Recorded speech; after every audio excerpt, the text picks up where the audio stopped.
All right. Well, our friends from Chateau Saint Michel and that whole group were in yesterday. And these guys have got some really nice wines. I think some of the greatest Merlot in the New World comes from Washington State. And hey, you can still buy vineyard land there for like $30,000 an acre.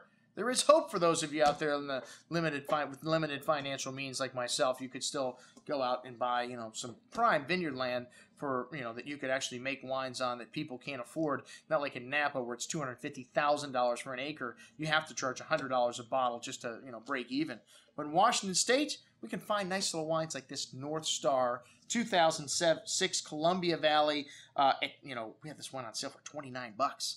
Man, one of the best values the last couple of years in our Merlot section has been Northstar, a winery that is dedicated to Merlot and Merlot blends. This wine has this lovely, rich and forward black plum and black cherry fruit. The complex bouquet of dark cocoa and black earth. Really lovely, thick and chewy texture on the palate with a lovely sweetness, that tobacco spice, bittersweet chocolate also showing here, and that lovely plummy forward fruit you get from Merlot, and some nice structure on the back palate. This '06 Merlot definitely has got some legs to it. You could keep it around for a couple of years. All right, next up, the Col Solare, and this wine is a Cabernet Sauvignon Merlot blend with a hint of Cabernet Franc. And it is Chateau Saint Michel and Pierre Antonori's joint venture. So fresh, damp earth, a little more old world in style, some dried herbs, soy, showing with that currant and cassiceberry fruit on the nose, some lovely tobacco spice, about 7 to 10,000 cases of this wine is produced in any given vintage. And smooth and elegantly fashioned on the tongue with lovely sweet currants and tobacco spice and some nice acidity, keeping things fresh here on the finish. An excellent bottle of wine. Maybe a little pricey at this point. We're going to have to work out a deal on this. $80 a bottle. We were selling this closer to $50, and we could really move this wine at under $50.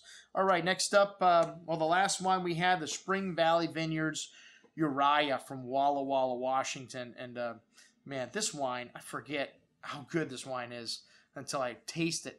We've had some older vintages of this wine, and out of sight, out of mind, but this was the wine of the day for me.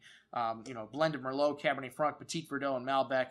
Very pretty nose, dark cocoa spice, fresh earth, kind of dried mushroomy note there. Very complex with that currant and plum fruits showing on the nose. A nice hand of that cigar box spice showing on the palate with, again, that currant berry and plum fruit. Pronounced earthy notes to the finish.